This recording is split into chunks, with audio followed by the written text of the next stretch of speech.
ምእመናን ጽኑዕ ዕርድና ጽኑዕ ህይወትና ጽኑዕ መንገድና ናይ እግዚአብሔር ስም እዩ እንታይ ተሕስበናላ መንስ እኳ ከድቅስ ነሩ መንስ እኳ ተኻስ ክወስዶ ነሩ እትወዱ እንትጎይ እታጓሉ እንትጭንቅ እትወዱ እንታይ ኮን የጋጥሞ እዛ ዓድ እንታይ ኮን የጋጥማ ካብ ሃይማኖታ ንከይትወጽእ ካብ መረበታ ተሰደደት ካብ ዘሎ ደመና ማይስ ደመና ኹይናት ደኾን ይመጽእ ወይስ ደመና ዝናም ጥራይና ክንቀበል ዛኽረምት ዚያስ ከመይ ኮን ሓልፋ ንኸውን እዚ በሐቂ ሁላትና ልብና ክንፍትሽ ይዝግበና አቦታትና ቅዱሳን እትነኽብሮም ቤተ ክርስቲያን ቃለ ወንጌል በተግባሮም ለፈጸሙም አንሕና በቃልና ኢና ነገረኩም ለለና ንኹይና ዝመልስ ንህውከት ዘረጋግ ንኽሕደት ዘጥፍ ንቅድስና ዘምጽእ ንትዕቢት ናብ ትሕትና ዝልውጥ ገልጠምጠም ለብለና ለሎ በዓልትና ለበዓልትና ነታ ዘይትረብሕ ነገር ክንብል ናሰብ ህይወት ፍላይ ኣብ መንእሰያት ርለረሎ ኣብ ዝተፈላለየ ዋላ ዓበይቲ ይኹን ኣማናሽቱ ዓበይቲ እኔና ስለዝበደልና ሰባት ስለዝደኸሙ ሰባት ንጽልለና ዶ ዓይነ ልቡኖም ኣብርህሎም ላዕለዋይ ነገር ኣርእዮም ንብለና ዶ ወይስ መሊስና ንራገመለና ባዕልና ክንፍትሽ ኣቦታትና ንሞት እውን ተኾነስ እሙናት እዮም ነይሮም ንሃይማኖትና ንሓዳርና ነቲ እግዚአብሔር ዝኣዘዞ ቃል ንምፍጻም ድልዋትና እኔና ምዕረ ዘይዓርግ ላዕለ ወምዕረ ዘይወርድ ታሕተ ህሊናና ሓሳብናሲ ከምቲ ሓደ ግዜ ንላዕሊ ሓደ ግዜ ድማ ንታሕቲ ዝብል ማዕበል ባሕሪ ወይ ሞገድ ባሕሪ ኣይኹን እንታይ ደኣ እኩብ ይኹን እቲ ድምፂ ክሰምዖ ዝግባእ ይስማዕ ይብለና ኣለሞ ድምፁ ክንሰምዕ ሕዝውን ብድጋሜ እግዚአብሔር አምላክ ለአይ ዝናገረሉ አንደበት ለአኻትሙ ድማ ተሰምዕሉ ተስተውዕሉ ለአይምሮ ለሁላትና ያድለና ለማዓንቲ መበገስ ኾነና ክንማሃረሉ ኢለ ለሓስኽዎ ኣብ መዝሙር ልበ አምላክ ዳዊት ኣብ ተናገሮ ኣብ መዝሙር 9 ኣብ ቁጽሪ 15 ለሎ ኃይለ ቃል መሰረት ክንገብር ኢና እዚ ብትግዕዝ ተትሕዙ መጽሐፍ ብግዕዝ መጽሐፍ ቅዱስ ተነቡ መዝሙር 9 ቁጽሪ 15 በትግርኛ በአምሃርኛ በኻልኦት ቋንቋታት ድማ ኣብ መዝሙር 91 ቁጽሪ 15 ንረኽቦ ቃሉ ድማ ከምዚ ይብል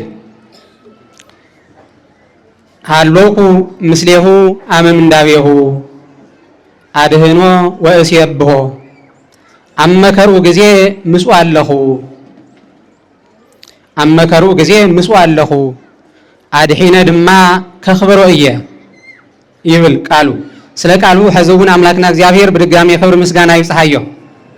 አሜን በሉ ሁሉኹም ሃሎኩ ምስሌሁ ኣመም እንዳቤሁ አመከሩ ጊዜ ኣብ ስቃዩ ጊዜ ኣብቲ ዝበጽሖ ከቢድ ለኾነ ፈተና ጊዜ ኣነ ምስኡ ኣለኹ ምስኡ ምህላው ጥራሕ ኣይኮነይ ሓደ ጊዜ ኣብ መከራኻ ኣብ ጸገምኻ ምሳኻ ይኾን እዩ ነገር ግን ዘየድሕን ኣሎ ጸገምኻ መከራኻ ኣብ ጎድንኻ ኮይኑ እናርኣየ ጸገምኻ ዘይረድእ ስለ ዘሎ ልበ አምላክ ዳዊት ክገልጸልና ተሎ ናይ እግዚአብሔር መንፈስ ቅዱስ ድምፂ ወኪሉ ትናገር ተሎ ኣብ መከሩ ጊዜ ምስኡ ኣለኹ ምስኡ ምህላው ጥራሕ ድማ ይኾነይ ካብ መከሩ አድሒነ ከኽብሮ እየ ብምባል ልተናገሮ ኢና መበገሲ ትምህርትና እዚ ኣብ መከሩ ጊዜ ኣነ ምስኡ ኣለኹ ከድሕኖ እየ አድሒነ ድማ ከኽብሮ እየ ልብል ለሎ መን እዩ ትመከራ ልቕበል ለሎ ሰብኸ መን እዩ ብልብል ኣብዚ ክንመሃር ኢና ልበ አምላክ ዳዊት እዚ ቃል እዚ ካብ ድሕሪት ካብ መዝሙር 9 ካብ ቁጽሪ 1 ክንርኢ ተለና ዘይሃድር በረድኤተ ልዑል ኣብቲ ልዑል ጎይታ ሰማይን ምድርን ዝፈጠረ ነገስታት እንትሓልፉ መንግስቱ ዘይሰዓር ኣብቲ ናቱ ረድኤት ዝነብር ኣብቲ ናቱ ረድኤት አሚኑ ዝነብር ንዕኡ ጸግዕ ገይሩ ዝነብር ሰብ ወይብሎ ለእግዚአብሔር ምስካየ ወፀውኒ አንተ ንቱ ልዑል ጎይታ ድማ ጸግዐይ ደገፈይ ንስኻ ኢኻ ዝብሎ አምላኬ ወረዳየ ወእትወከል ቦቱ ረዳየይ ኸልኻልየይ ሓጹረይ እዩሞ ብኡ ኣምን ኢሉ ንጽውዕ ሰብ ብምባል ካብ መጀመርያ ጀሚሩ ይነግረና በቲ ናይ ልዑል ጎይታ ረድኤት ዝሓድር ንሱ ጸግዐይ እዩሞ ዝብሎ ንሱ ታይ ይኸውን ላበለ ይገልጾ እሱ ካፍቲ ሁሉ መከራ ክስወር እዩ ወእም ነገር መደንግጽ ካፍቲ ዘደንግጽ ነገር ድማ ክድሕን እዩ نابلا نازر زري يمس أزير بأملاك داويد التناقروا ومسجر تناويت كافتان نهارنا تتحز مساوريا كاباون كدحنيو بمبال لا تناقروا يمس حلف فيلو أزير بأملاك داويد بتنايل علقويتا زحدر نعوس أقعي زبل نسو كافت حماق نجر كافت زرنقس نجر كافت قرماليتي كافت سألمات كله كدحنيو مسؤولة عندنا اتناي داويت مسكرنت እግዚአብሔር መንፈስ ቅዱስ ተቀበሉ ከምቶም አፍቶም ካልወት መዝሙራቱ እንረኽቦ ወጎይታ ምን ይወፍት ቅዱስ ገዛኻ ዝሓድር ኢሉ ጥያቄ የተቀርብተሎ ልበ አምላክ ዳዊት መንፈስ ቅዱስ በአፍ ዳዊት እንደገና ዘይሐውር በንጹህ ወይ ገብር ጽድቀ በጽድቄ ዝኸይድ ጽድቅ ልሰርሕ በንጽህና መንገድ ዝኸይድ እዩ ኢሉ ከምዝመለሰ ሁሉ ሕዝ ድማ ኣብዚ መዝሙር ዝትርእተለና كم زيوله وعدهنو اسمه توكل بيه ببعي آمينو يمو كدحنو إياه يسيواني وإستوى كسوعني يو أنا دما نايمس أوعتو ملسك وإياه حلوكو مسليه عام من دابيه أما كرو مسوى له أما كرو مسوين دما كدحنو إياه عارحين دما بخبرك قلسو إياه بمبال أتي لبا أملاك داويت لا تناقر والنبر إندقنا بلبا أملاك داويت استنفاس እግዚአብሔር መንፈስ ቅዱስ መልሱን ተቀበለው ንሪ እዚ መበገስ ለገበር هو ምክንያት ለማዓንቲ ሁላትና ንዝክሮ ለለና ነኽብሮ ለለና ህፃን ቅዱስ ቂርቆስ አዲው ቅድስት ኢየሉጣ በዛዕለዚያ ነቲ ሕያዋይ ጎይታ ስሙ ብምጽውዖም ጥራሕ ነቲ ሕያዋይ ጎይታ ብምእማኖም ጥራሕ ዝበጽሖም መከራ ካፍቲ ዝበጽሖም መከራ እንደማ እቲ ዘምለኽዎ ጎይታ ከመይ ከም ዘድሐኖም ንዝክረሉ መዓልት ስለ ዝኾነ እዩ ሁላትና እውን ኣብ ዝተፈላለየ መከራ ኣብ ናይ ሓጢያት መከራ ኣብ ናይ ሃገር መከራ ኣብ ዝተፈላለየ ንሰውነትና ዘጨንቕ ፀገማት ኣለና እሞ በዚ ቃልዚ ውሽጥና ፈትሽና ረዳእና ምን ምዃኑ ፈሊጥና ክንኸይድ ኢና እዚ ልበ አምላክ ዳዊት ንቶም ቅዱሳን ሁሉም ወኪሉ ትገልጸተሎ ካብ መጀመሪው ትድርሰቱ አቦታትና በትርጓሜ ትገልጽዎ ተለው መጀመሪው ናይ ሕዝቅያስ እዩ ስለ ሕዝቅያስ ተናጊርዎ ይብሉሞ ሕዝቅያስ 12 ሐምለ ስለ ለሐለፈ ታሪኩ ናይ ምእመናን ነገርውን ኣለዎ ክሳብ ዕለተ ምጽአት ዝለዓሉ ምእመናን እውን ዘጠቃለለ እዩ ትምህርት እዚ በተናይ ልዑል ጎይታ ጸግዕ ዝገብር ንስሙ ዘአምን በስሙ ጸግዑ ደገፉ ምዃኑ ንስሙ ዘአምን ንስሙ ዘምልኽ ንሱ ካፍቲ ዘደንግጽ ካፍቲ እናሃደነ ዝሕዝ ናይ ሰይጣን መጻወድያ ከም ዝድሕን ኣብ ዓለም ለሎ መጻወድያ ከም ትንፈልጦ ብፍላይ እቲ ዝጸንሐ መጻወድያ በዓልኻ እንተኸይድካዮ ዳንበር እናሃደነ ዝሕዝ ኣብ ዝሕዚ እናሃደና ዝትሕዛውን ኣለዋ ብፍላይ ኣብቲ ናይ ቀደም መጻወድያ ግን እናሃደነ ዝሕዝ ኣይኾነይ ኣብ መንገዲ ወይ ኣብ ዝተፈላለየ ቦታ መጻወድያ ይጻወድ ኣብኡ ዝኸደ ጥራሕ ኢሉ ትሕዞ እቲ እናሃደነ ዝሕዝ መጻወድያ ኢሉ ዝጽውዕ ዘሎ ልበ አምላክ ዳዊት ናይ ሰይጣን መንፈስ እዩ ኣብ ዝኣተኻዮ ዝኣቲ ኣብ ስልጣን ተኾንካ ስልጣንካ ከተሞቻቺ ከተልድላድን ንባዕልካ ጥራሕ ትርኢ ብስልጣንካ ቢልካ ባዕልካ ጥራሕ ክትጠቅም ዝገብር ኣብ ንግዲ ተኣተኻውን ኸሙ ኣብ መምህርነት ተኣተኻውን ኮይኑ ኣብ ዝተፈላለየ ቦታ ተኸድካ እናሃደነ ዝሕዝ ናይ ሰይጣን መጻወድያ ኣሎ ካፍቲ ናይ ሰይጣን መጻወድያ ይድሕን ብመን ምኽንያት ይትገልጽ ተሎ ለለ እስመ ለመላእክቲሁ ይእዝዞሙ በእንቲአከ ከመ ይቀውከ በኩሉ ፍናዊከ ነቶም መላእክቱ ነቶም ናይ ዘለዓለም ህይወት ክወርሱ ንዘለዓለም ናተልዓኹ ዝነብሩ ክሳብ ዕለተ ምጽአት ብርሃነ ዓለም ቅዱስ ጳውሎስ ንመላእክት መንነቶም ትገልጾም እንተሎ ኸሙ ይድብል ኣኮኑ ኩሎም መላእክት መንፈስ እሙንቱ መላእክት ኩሎም ረቂቃ እንዳይኾኑ ስርሖም ትገልጽ ተሎ ድማ ወይትፌነው ለመላእክት በእንተ እልሃለዎም ህይወት ይረሱ ህይወተ ዘለዓለም ስለቶም ናይ ዘለዓለም ህይወት ክወርሱ ዝግቦም ንዕኦም ድማ ይለኣኹ ልበ አምላክ ዳዊት እውን ዝቃል ዝትገልጾ ተሎ እቲ ንጎይታ ጸግዑ ልገብር ንዕኡ እግዚአብሔር ካፍቲ ዝተፈላለየ ንዕኡ ከውድቕ ዝኽእል መጻወድያ መላእክቱ ልኢኹ የድሕኖም መላእክቱ ልኢኹ ይንከባኸቦም እምበኣር ዝሎማዓንቲ እነኽብሮ ለለና ህፃን ቅዱስ ቂርቆስ አዲው ቅድስት ኢየሉጣ እውን ኣብዚ ታሪክ ዝተመስረተ እዩ ኩለ ጊዜ ቤተክርስቲያንና ከም ተምህረና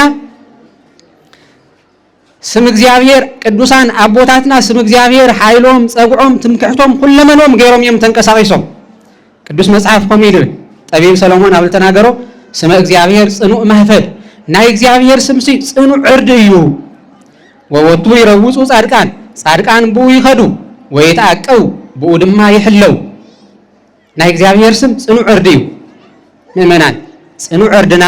ጽኑዕ ህይወትና ጽኑዕ መንገድና ናይ እግዚአብሔር ስም እዩ ካብ ናይ እግዚአብሔር ስም ምጽዋዕ ድሕር ከይንብል ሓደራ ዝመጸ ተመጸ ንእግዚአብሔር ቅድሚያ ንሃብ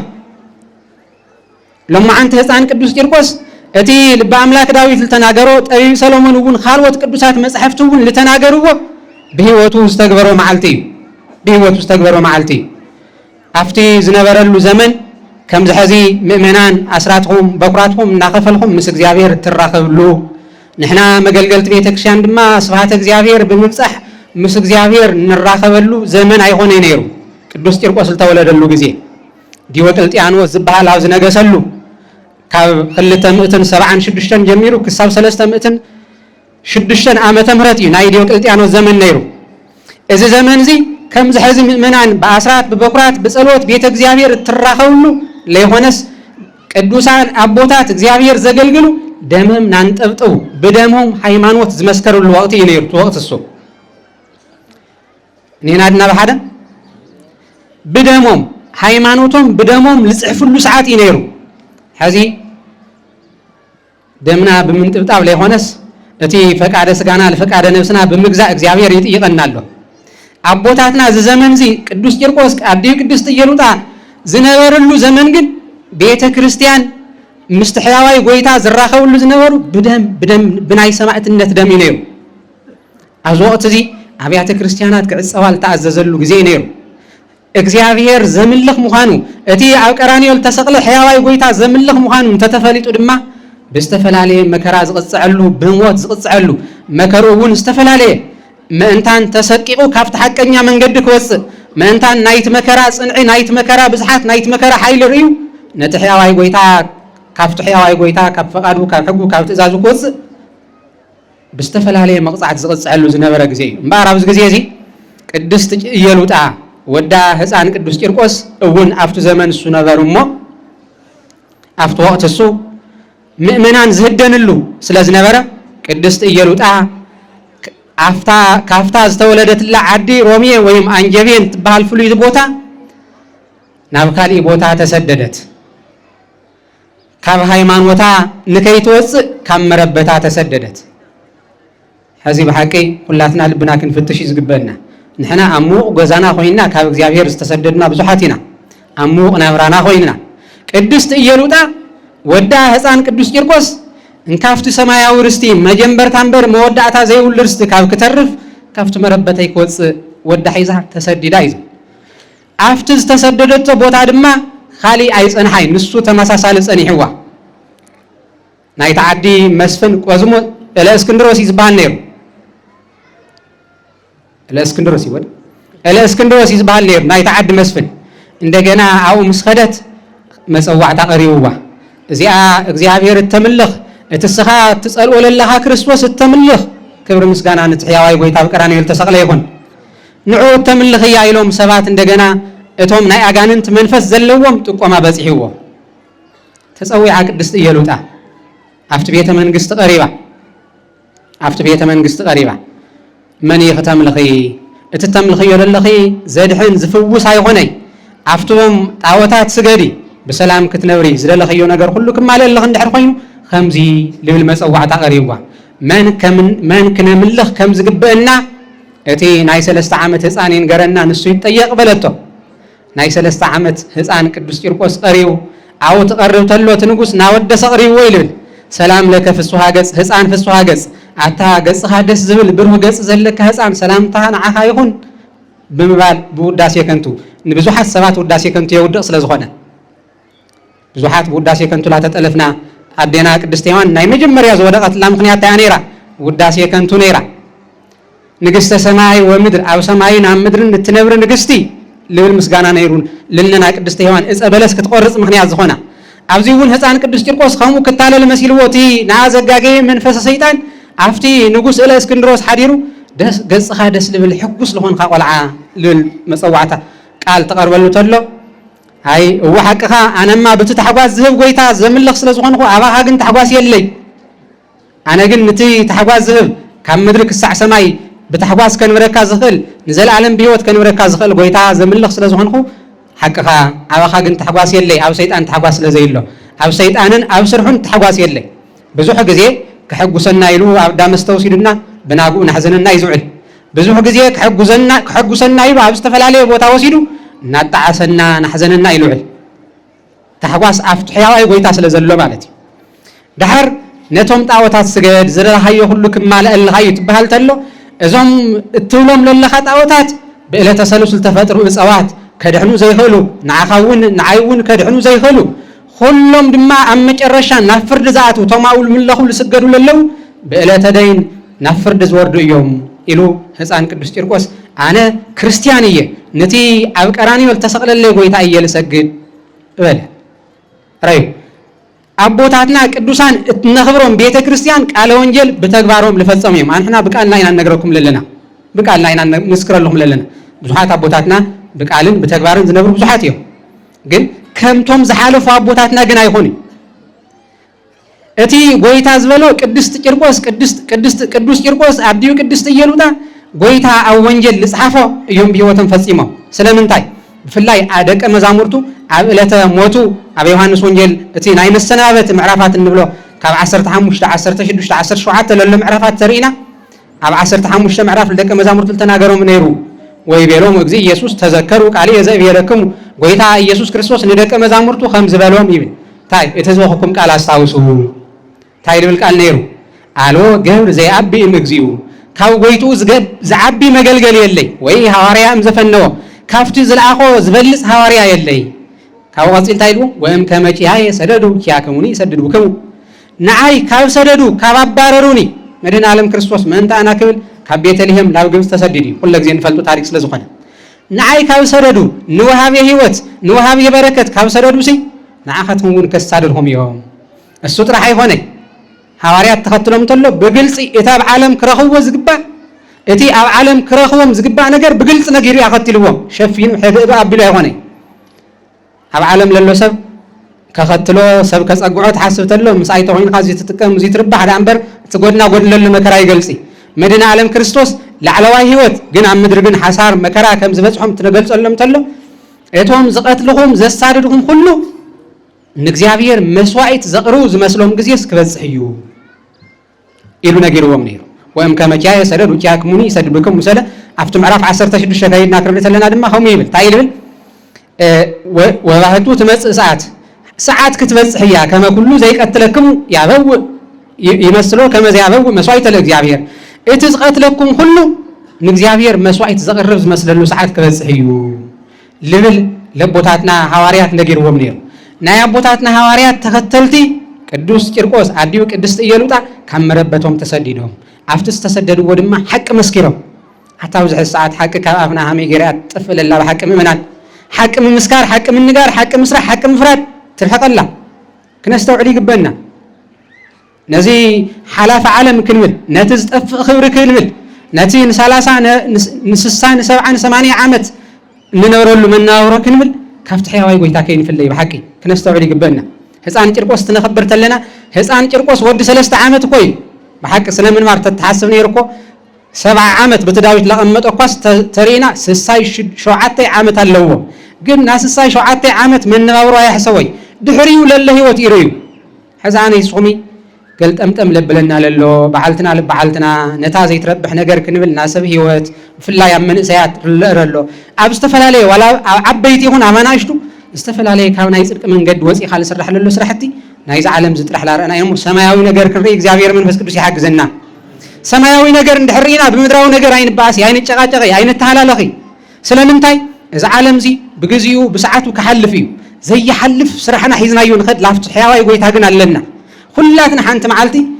ካብ ላዕሊ ክሳዕ ታሕቲ ካብቲ በዓል ስልጣን ክሳብቲ ታሕተዋይ ካብ መንፈሳዊ ካብቲ ፓትርያርኪ ክሳብ ታሕተዋይ ለሎ ካብ በዓል ስልጣን ናይ መንግስቲ እውን ክሳብ ታሕቲ ለሎ ኩሉ ኣብ ቅድሚ ሕያዋይ ጎይታ ስርሑ ሒዙ ጠጠው ዝብለሉ ሰዓት ኣሎ እዚ ይርዩ ቅዱስ ቂርቆስ ኣብ ቅድሚቱ ለሎ ሓዊ ኣብ ቅድሚቱ ነድድ ለሎ ሓዊ ይርአ ሕፃነይ ስኹሚ እንሪኦ ለለና ኣብዚ ዓለም ለሎ ጥቕማ ጥቕሚ ትናጋንጎ ገዲፍናዮ ንኸይድ እዩ ካብኡ ምርኣይ ሓሊፍና ሰማያዊ ትርስትና ክንርኢ እግዚአብሔር መንፈስ ቅዱስ ዓይነ ልቡናና ይክፈተና ኣብዚ ግዜ እዚ تقربتلو تمحصنتا تقربتلو قدوس ቂርቆስ أنا نتحياوي قويتا يزأمن نعو يزملخ نعو يلسجد رستي وناب العليم عمدر للرستن عين تايي كحل فيو يلو دحر بالمبار تخيل أتخوينخا يلو اتنايلو ما عنتل تجبر تاريخ ترحيك الناجر ناترون سفعي سلزلوا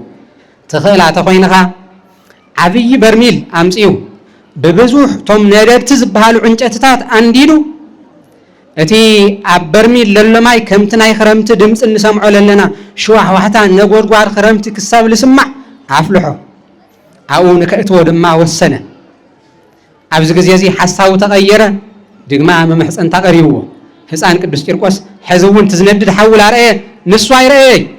إذا زندد حوي فريحة عفتي سماياوي زندد عفتي دحراي زندد حو كي أتي بممال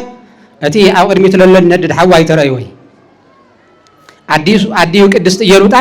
فريحة نيرا يبلنا تسنكسار حساس هايمانوت قد إموانيري يبلنا فتناي بتكشان نتاريك للو حسان قدوس ቂርቆስ نديو وكيلو ناوك زيابير لمن تايلو قويتا أيمرو أجلس الله هايمانوتات نعيا أتي زندد حوي أمدر زندد حوي استقرب حوي فريحة نفتي دحراي مدفع زي ولا حوي كيتا أتي ندي أيمرو أجلس الله يلوس الله في الله يفتح سنكسار لله مسحف تايلبل فتنا بيتك شان تاريخ لما أنت ننبه خمسيبل تفكرنو تاوي جندو وتبارك فريهو أو قويتا أتي جندا كاسيل خاص تفرق تدحند تدلي أنا كفرة جندو كون السايا سلز عين البن أبره الله يلوس الله مني همل ولا لا منيو ቂርቆስ ሕፃን ወድ እንደ ዓመት ወድ ሰለስተ ዓበይት እኔና ስለዝ በዶልና ሰባት ስለዝ ለኸሙ ሰባት ንጽልልና ዶ አይነ ልቡና ማብረህሎም ላዕለዋይ ነገር አርእዮም ንብለና ዶ ወይስ መሊስና ንራገመልና ባዕልና ክንፍትሽ ወድ ሰለስተ ዓመት ሕፃን ቂርቆስ መምህርናይ አቦና መምህርናይ ሕዚ ድዕድሙ ወድ ሰለስተ ዓመት እዩ ነገር ግን በቲል ሰርሖ ታሪክ ናይ ቤተ ክርስቲያን መምህር አቦይ ነቲ ጉንዲ ቃጺል ኻሲ ተፈረከ ተድሕንዶ ተደሊ ኃይለን ቡና አብረህላ ነዲውን ኸምዝበላ ይቤላ ሕፃን ለእሙ አፍተቦታትና ትማልዋ ዜማ ለመስግንዎ ዝነበሩ ለይትውን ሓዊሱ ለመስግንዎ ዝነበሩ ይቤላ ሕፃን ለእሙ ሕፃን ነዲዩ ኸምዝበላ እትፍርሂን ነበልባለ እሳት አደይ እቲ ዝነድድ ሓዋይ ትፍርሒ ስለምንታይ ከመንረስ መንግስተ ሰማያት ክንወርስ ምእንታን እቲ ዝነድድ ሓዊ ሓሊፍና መንግስቱ ክንወርስ ምእንታይሲ እቲ ዝነድድ ሓዋይ ትፍርሒ ቅዱስ ያሬድ ለዚ በደንብ ገይሩ ይገልጸሎ አፍትናይ ለይት ለሓደ ርእስ መልዓለም እቲ ነዲኡ መራሒ ዝኾነ ወዲ 3 ዓመት ህፃን ነዲኡ ናይ 3 ዓመት ዝኾነ ህፃን ነዲኡ ግን መራሒ ህፃን ዘ3 ዓመት ዘኮና መርሃ ለእሙ ዘ3 ዓመት ናይ 3 ዓመት ዕድመ ለለዎ ነዲኡ መራሒ ዝኾነ ህፃን ንዳ ነዲኡ ሒዙ ድማ ጥቢኢኪ አደይ ትብዒ ኣይትናፍቂ ኣይትጠራጠሪ ጥቢኢኪ ንፈጽም ገድለና ወስምዓነ አዴና አደይ ምስክርነትና ገድልና ክንፈጽምሲ ኣይትጠራጠሪ ትብዒ ኢሉ ናጎሰሳ ናፍታሐዊ ሒዝዋ ኸደ ሽዑ ቅድስት ኢየሉጣ አይነ ልቡና ተኸፈተ ለሁላትና አይነ ልቡና ናይ ከፈተልና አምላከ ቅዱሳን እግዚአብሔር አይነ ልቡና ተኸፈተ አይነ ልቡና ተኸፊቱ ታይረየት ከምቲ ቅዱስ እስጢፋኖስ ዝረየቶ ዳሕራይ ለሎ መህደረ ብርሃን ለዓል ተዳለወ ዓስቦም ዋግኦም ዳሕራይ ለሎ ዋግኦም ረአየት ቅዱስ እስጢፋኖስ ብእምኒ ትቕጥቅጥዎ ተለው ታይ ዝረየ ሰማይ ተኸፊቱ ረየ ቅድስት ኢየሉጣ እውን ላፍቲ ሓዊ ድድሕር ቅዱስ ቂርቆስ ተኸተላ ወዳ ናመርሓ ናፍቲ ዝነድድ ሓዊ ተኸይተላሲ ወርአየት መህደረ ብርሃን በሰማያት ኣብ ሰማይ ዘሎ ናይ ብርሃን መሕደር ረአየት ናው ጠመተት ሽዑ ንወዳ መስገነት እቲ ኩሉ ክትገብር ዝረዳኣ ጎይታ ድማ እናመስገነት ናፍቲ ሓዊ ኣትያ ይብልና ኣብቲ ሓዊ ምስ ኣተወትኸ እቲ መጀመርያ ለወርሰ ትምህርቲ ኣስተውዕል እንታይ ኢሉ ነይሩ ሃሎኩ ምስሌሁ ኣመ ምንዳቤሁ ኣብ መከሩ ግዜ ንስመይ መከራ ትቕበል ተሎ ንስመይ ስቃይ ትቕበል ተሎ ንስመይ ዝተፈላለየ ሽማሽም ትወሃብ ተሎሲ ኣነ ምስኡ እኒኹ ምእመናን ሓደ ግዜ ብዘይ ገበርናዮ ብዘይ ዋዓልናዮ ብዘይ ሰራሕናዮ ሕማቃት ሽም ትወፁና ተለው ኣይንጨነቕ እግዚአብሔር ምስኣና ኣሎ ካፍቲ ሕማቅ ሽም ከድሕነና እዩ ካፍቲ ዝተፈላለየ ሰብ ኣዳልይዎ ንብሎ መከራ እግዚአብሔር ከድሕነና ምስኣና ኣሎ ትልባ አምላክ ዳዊት አይሉን ሃሎኩ ምስሌሁ ኣመ ምንዳቤሁ አድህኖ ወእስየቦ ከድሕኖ እየ ከኽብሮውን እየ ኣብዚ ግዜ እዚ ላፍቲ ዝነድድ ሓዊ ምስኣተው እቲ ብልቢ ዝኣመንዎ ጎይታ መልአኩ ልኢኹ نت زندد حوي لماي قيره እግዚአብሔር ስሙ ይክበር ይመስገን شيء አመስግኑ بدم بغيرهم دحر مسغانهم يترف ወይ መጨረሻ ይሁን ችግር ይውልኝ መጨረሻ ድሕር ትምህርት ተመስግኑ ይሁን እቲ ዝነድድ ሓዊ ንዖም ከቃጽሎም ክልብልዎም ክበጣጥሶም ልነደድ ለቀረበ ሓዊ ልፈልሕ ዝነበረ ማይ ናብ ዝሑል ማይ ተቀየረ አንቶ ናይ ሰንበት ትምህርት ቤት መምህርናል ዝምረል ነበረ ካፍቲ ዝነድድ ሓዊሲ ካፍቲ ዝፈልሕ ዝነበረ ማይ ታይወጽ ይልብል ነበረ ማይ ካፍቲ ዝፈልሕ ዝነበረ ዝነድድ ዝነበረ ሓዊሲ ካፍቲ ጽህርት ማይ ወጸ ንቶም ናይ እግዚአብሔር መገልገልት ንቅዱስ ህፃን ጭርቆስ ርእዮም ሰማዕትነቱ ጥብዓቱ ምስክርነቱ ርእዮም زامنو نجزيو زامنو 11,000 سبات يمنلهم نعوم ጥምቀት ሆኖም ይሉ አንተ ቅዱስ ያሬድ የመስግኑ ወኔሮ ማቦታትና ስለዚህ እዚ ታሪክ እዚ በሐጽሩ ካብዚ ታሪክ ዝንመሃሮ ህይወትና እንደሰሰሉ መንገድታት ግን ተወሰኑ ክንብል ሕዝቡን ብዙሕ ዝነድድ እንብሎ ኣብ ህይወትና ካብ ንብረትና ካብ መረበትና ካብ ስራሕና ካብ ዝተፈላልየ ዝተፈናቀልና ኣለና እሱ ሓደ ዝነድድ ሓዊ بستفلالي ناي حاتيا سرحت دما كافت حياواي غويتا استفناقلنا لنا استسددنا لنا السوون زندد حوي لزام تزبع سنسي مدراوي سدت سماياوي سدت كي يحوسو من تقا يدينا بفلاو زح الساعات كاف سرحنا له كام مربتنا له تسددنا كافت حياواي غويتا له كي نسدد كنس حسب كنس تبعل لنا مؤمنا عاوز غزي يزيله بستفلالي ملكعو كافت حياواي غويتا كنفلي كافتا قدست بيته ክርስቲያን كنفلي كافتا قدست بيته ክርስቲያን አቦታትና በደሞም ዘጽንዕዋ ከርሐቁና ዝተፈላልዩ መጻወሪያታት ቀሪቦምና አለው ክነስተውል መንእሰያት ካብ ህፃን ቅዱስ ቂርቆስ ተማሃሩ ተረዱ ሁላትና ንረዳ ህፃን ቅዱስ ቂርቆስ ኣብ ቤተ መንግስት ዝቀረበሉ ሽልማት ምስ ሃይማኖቱ አየወዳደሮይ ሕዚ ምስ ንጽህናና ምስ ቅድስናና ዝፈታተኑ ነገራት አለው መጀመሪያ እንተያዋይ ጎይታ ከነቀድም ይዝግበና خالي ሁሉ ዓለም ለሎ ነገር ክውሰኸናይ ይሉናይ ሆሞ ተስፋሂምና ተያዋይ ጎይታ ንደቀ መዛሙርቱ ተነግሮም ተሎ አስኻቶም አቀድምهم መንግስቱን ጽድቁ እንደለዩ خالي ክውሰኸኩም እዩ እቲ ካብ አርባዕተ ባህሪያት አኽቢሩ ፈጢሩ ምንተ አና ስነ ፍጥረታት ሁሉ ዝፈጠረ ጎይታ ኣብ ዓለም ለሎ ነገር ለአና ዘዳለው ምዃኑ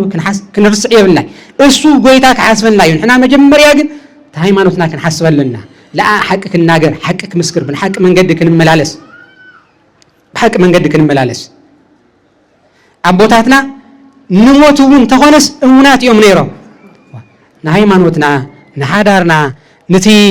إغزابير زاززو قال نمفصام دلواتنا نينا إلا كنفتش وشتنا كنري እግዚአብሔር ካፍቲ ንሪዮ ንፈርሖ ለለና መከራ ክስውረና እዩ ተማለ ለቦታትና ዝረደ ሕዝቡን ምሳና ኣሎ ትልባ አምላክ ዳዊት ታይልብለሎ ሃሎኩም ስዲሁ አመከሩ ግዜስ ሙሱ ኣለኹ ከድሕን ወእየ ከኽብረውን እየ ህፃን ቅዱስ ቂርቆስ ኮ ካብ ዝድሕን 1700 ዓመተ ምህረት ገይሩሎ ግን ነኽብው ኣለና እግዚአብሔር እውን ብኡ ይኽበር ኣሎ ትልባ አምላክ ዳዊት ለዛም ዘልዕሎ ወጥስ አድህኖ ወስየቦ ከድሕኖ ከኽብሮ እየ ወእስየቦ ተጠቢቁ እንደገና ከኸውረሉ እየ እውን እዩ ህፃን ቅዱስ ቂርቆስ በጽኑዕ በትውዕ ሰማዕትነቱ እግዚአብሔር ይከበራል ነመስግኖ ኣለና ስለዚህ ኣብዚ ዘመንና ካብ ዘለው ፈተናታት እግዚአብሔር ከውፀና ካፍቲ እንሰምዖ ለለና ናይ ሃገር ናይ ዝተፈላልየ ነገር ዝነድድ ሓዊ አምላክና እግዚአብሔር ክስውረና ሙስኡ ንኾን እንድሕር ሙስኡ ኮይና እግዚአብሔር ንምድሓን ዝተደለወ አምላክ እዩ በአምላክ ብርሃን ዓለም ቅዱስ ጳውሎስ ታይሎሎ እስመ ኢየሱስ ክርስቶስ ውእቱ ዘትማለም ወዮም ኢየሱስ ክርስቶስ ናይትማልን ናይሎምን እዩ ትማለ ለቅዱስ ቂርቆስ ካፍቲ ዝነድድ ሓዊ ዘውፀ ሕዝቡን ከቃጽለና እዩ ንብለን ፈርሖ ነገር ሁሉ ከድሕነና ጎድናሎ ክብር ምስጋና ንስሙ ይሁን ግን ንሕና ተፈሊና ከይንኾን ግን ክነስተውዕል ኣለና ብምግባር በሃይማኖት ካብኡ ተፈሊና ከይንኸውን እንድሕራው ኒና ኮይና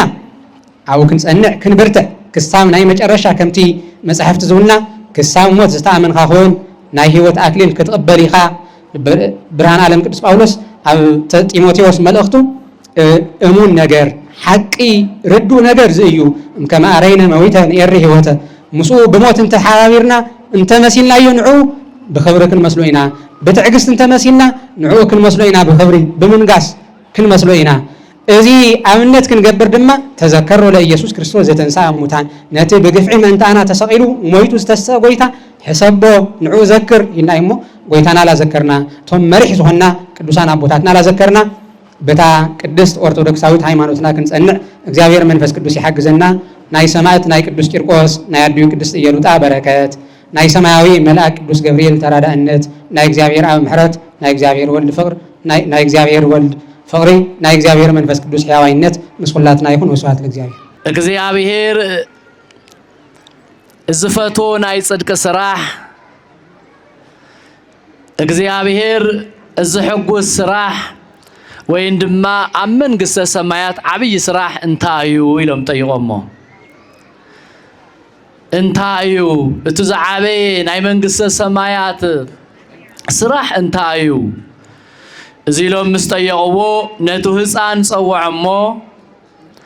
ኣብቲ ማእኸል ድማ ደው ኣበሎ ኣብዚኡ ክመስታወስ ክኾነና ወይን ድማ ነተሓሕዞ ዝደለኹ ህፃን ሰማይቱ ኢና ንኽብር ዘለና እዚ ሰማይት ብእግዚአብሔር ተፀዊዑ ኣብ ቅድሚ ንጉስን ኣብ ቅድሚ እግዚአብሔር ቆይሙ እዩ እቲ ህፃን እቲ ንጉስ ናይቲ ንጉስ መልእኽቲ ክፍፅም እግዚአብሔር ድማ ናቱ መልእኽቲ ክፍፅም በዙ ሰዓት እዚ ነስታውሶ ሰማይት ቅዱስ ቂርቆስ ተፀዊዑ ነሩ ቅዱስ ቂርቆስ ምስ ተፀወዐ ናይቱ ናይ ዓለም ዝኾነ ፃውዒት ነቱ ናይ ዓለም ዝኾነ ድልየት ነቱ ናይ ዓለም ዝኾነ ክብሪ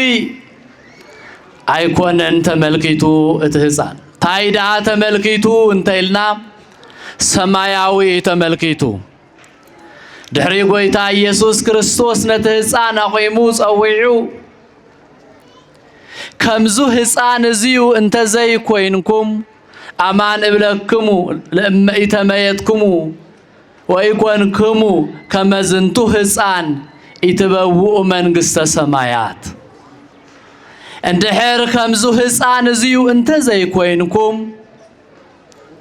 ናይዙ ህፃን እዚዩ ልቦና የዋህነት ቅንዕና ርህራሄ እንተዘይ ለቢስኩም መንግስተ ሰማያት አይተአቱን መንግስተ ሰማያቱን አይትወርሱን በክልተ መንገዲ ክንሪዮ ይደሊ ሰዓትና ሓፂር ስለዝኾነ በብዙሕ መንገዲ ክንከዶ ድማ ስለዝድለ ግን ከሕፅሮ እየ ክልቲአን ግን ክንሪየን ይደሊ እቶ ህፃን እንድሕር ናይዚ ዓለም እዚ ትእዛዝ እንተዘየሸኒፍዎ ናይዚ ዓለም እዚ ድልየት ተዘየሸኒፍዎ ናይ መን ድልየት ዳ አሸኒፍዎ እንተይልና ናይ ሰማያዊ ድልየት አሸኒፍዎ መን ሰማይትነቱን ተቐቢሉ እግዚአብሔር ድምፁ ሰሚዑ ድማ ናይ ምሕረት መልሱን ሂብዎ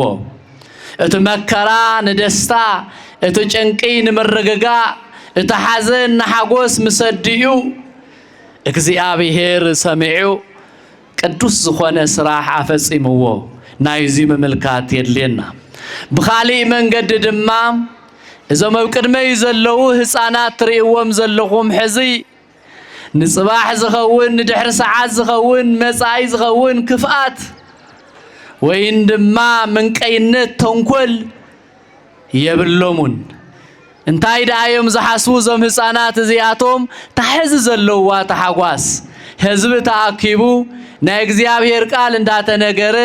ጽቡቃት ዘማርያን መዝሙር እንዳዘመሩ ደስ ብሉ ለዳያሬድ ሊቃውንት ድማ እንተንሸብሽቡ እዚኣ እንዳረአዩ ጥራይ ከመይ ዝበለ ደስ ዝብል ረፍዲ ኢሎም ዝሕጎሱሉ እምበር ንመጻእን ንዝሓለፈን እንዳሓሰቡ ክፉእ ነገር ኣይሓስቡን ስለዚ ጎይታ አምላኽና ኢየሱስ ክርስቶስ ከምዞም ህፃናት እዚኣቶም እዚ ምድሪ እዚ ሓላፊ ምዃኑ እዚ ምድሪ እዚ ተራፊ ምዃኑ እዚ ምድሪ እዚ ድማ መንቀይነት ዝስማዕምዖ ሓጢአት ዝስማዕምዖ ህፃንን መንእሰይነት ናብ እሳትነት ለዊጡ ንሓጢአት ዘኸይድ መንገዲ ዝስማዕምዖ ዓለም ስለዝኾነ በሉ ደቀይ ልወምነቶም ደቀ መዛሙርት በሉ ደቀይ ከምዞም ህፃናት የዋሃን ከምዞም ህፃናት ብሩኻት ከምዞም ህፃናት ቅዱሳን እንተዘይኮይንኩም ናይ እግዚአብሔር መንግስት ክትወርሱ አይትኽእሉን ኢኹም ስለዚ ከምቶም ህፃናት ምዃን የድሊ ማለት እንካብ ቅዱስ ቂርቆስ ሓሊፍና አነ ንስኻትኩምን ዓለም ከመይ ትገብረናላ ንጎ እንታይ ተሕስበናላ ምሸት እንታይ ተሕስበናላ ለይቲ ምስተሳናኸ እንታይ ተሕስበናላ መንስ እኳ ክድቅስ ነሩ መንስ እኳ ትኻስ ክወስዶ ነሩ እትወዱ እንትጎይ እታጓሉ እንትጭንቅ እትወዱ እንታይ ኮን የጋጥሞ እዛ ዓድ እንታይ ኮን የጋጥማ ካብ ዘሎ ደመና ማይስ ደመና ኹይናት ደኾን ይመጽእ ወይስ ደመና ዝናም ጥራይና ክንቅበል ዛኽረምት እዚኣስ ከመይ ኮን ሓልፋ ንኸውን በትዩ ዝናም ንኢሱና ኢልኩም እንዳሓዘንኩም ደቂ እግዚአብሔር በትዩ ድማ ካሊእ ዝናም ደመና እንዳረኣኹም እትጭነቕሉ ኣብ ሽግር ዘላ ዓዲ ስለዝኾነት ዝድቅስ ሰብ የለን ግን አምላኽና ጎይታና መድኃኒና ኢየሱስ ክርስቶስ አይትጨነቁ ልብኹም አይደንግጽ ልብኹም ወና ይተሃወኽ በአምላኸይ በቦይ እመኑ በአይውን እመኑ አብይ ማሂደር ሃለው ሰብየት አቡዬ ካብ እግዚአብሔር አቦይ ዝመጽእ መጽናዕንዕ መንፈስ ንኹይናት ዝመልስ ንህውከት ዘረጋግእ ንኽሕደት ዘጥፍእ ንቅድስና ዘምጽእ ንትዕቢት ናብ ትሕትና ዝልውጥ ንትምክሕቲ ናብ ቅንዕና ዘምጽእ መንፈስ ቅዱስ ኃይል እግዚአብሔር ንደቀ መዛሙርት ዝተላኸ ናብ ዓለም ኩሉ ዝተወሃበ እቲ ዕረፍቲ ዝኾነ ጎይታ ብመንፈስ ቅዱስ ከጽናዕንዕኩም ኩናት ከወግደልኩም ሰላም ከብዛሓልኩም ሰላም ንዓኻትኩም ሰላም ነዛ ምድሪ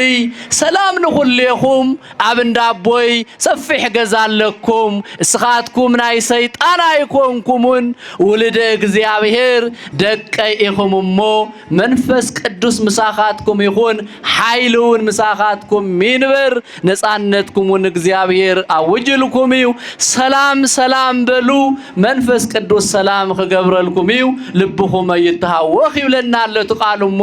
እንታይና ንመስግኖ እግዚአብሔር እስቲ ከመይና አምላኽና ነመስግኖ ስለዚ እቲ ህፃን ጸውዐሞ አፍቱ ቅድሚኡ አቆሞ ነቲ ህፃን ድማ ኣብ ማእኸሎም ኣፍቶም ቅድሚ ህዝቢ ኣርአዮ ከምዚ ህፃን እዚ የዋሃን ኩኑ ከምዚ ህፃን እዚ ቁንዓት ኩኑ ደቂ እግዚአብሔር ኣቦታት ኣዴታት እግዚአብሔር እትፈቱ ደቂ እግዚአብሔር ዝኾንኩም ኩልኹም ጭንቅ ዝበዛሓኩም ዝተጨናነቅኩም ዕረፍቲ ዝህብ ጎይታ ዝተዕረፍቲ ይሃውኩም ሰላም ዝህብ ጎይታ እስቲ ሰላም ይሃውኩም ፍቅሪ ዝኾነ ጎይታ እስቲ ፍቅሪ ይሃውኩም ፍቅሪ ካብ ማእኸል ህዝቢ እንትትርሕቕ እንተላ ፍቅሪ ካብ ማእኸል ኣገልገልቲ ክትርሕቕ እንተላ ፍቅሪ ካብ ዓዲ ክትርሕቕ እንተላ እግዚአብሔር ንሱ ግን ኣይርሕቕን እዩ ግን ስቕ ይብል እዩ ከምቱ ዘይሰምዕ ስቕ ይብል ከምቱ ዘይርእይውን ስቕ ይብል እሞ እቱ ስቕ ዝበለ ጎይታ عرفت نخبنا اتسق زباله قويتا سلام كلخلنا ناي قويتانا ناي املاخنا ناي يسوس كريستوس قدوس فؤاد يكون كابهصانو سمايت قدوس چرقوس بركت كابيلوت اون بركت كملاكون بركت كاب نصيته نصحان قدسته قدوسان دنگل مريم قال كيدان كاب قدوسان سمايتات كلهم ጸሎት እግዚአብሔር አምላክና ንሁሌና ጸጋን በረከትን ይሃብነና ወጸዋኦ ለህፃን ዋቆሞ ማይከሎሙ እግዚአብሔር አምላክና ነቱ ህፃን ሰማይት አብ ቀድመ ንጉስ አብ ቀድመ እግዚአብሔር በእግዚአብሔር ተጸውዑ ቆመ እግዚአብሔር ድማ ካብ ሓዊ ካብ መከራ ካብ ጭንቂ እንካብ ገዛኢ መንግስቲ እንካብ ጨካን መንግስቲ እንካብ ተኽሰለና ሓይለለና ወታደረለና ዝብል መንግስቲ እግዚአብሔር አምላክ ንጨርቆስ ንእየሎጣ በገዚኡ ንኩሉ ግዜ ድማ ናዕና ዘድሕነና ጎይታ ሕዝውን ሰላሙ ይሃበና ፍቅር ረድኤቱ ይላኸልና እንዳበልኩ በቱ ናይ ሎማዓንቲ መልእኽተይ በዚ ክዛዝም እሞ ሓንቲ ቃል ግን ክበኩም ሓደራ ክብለኩም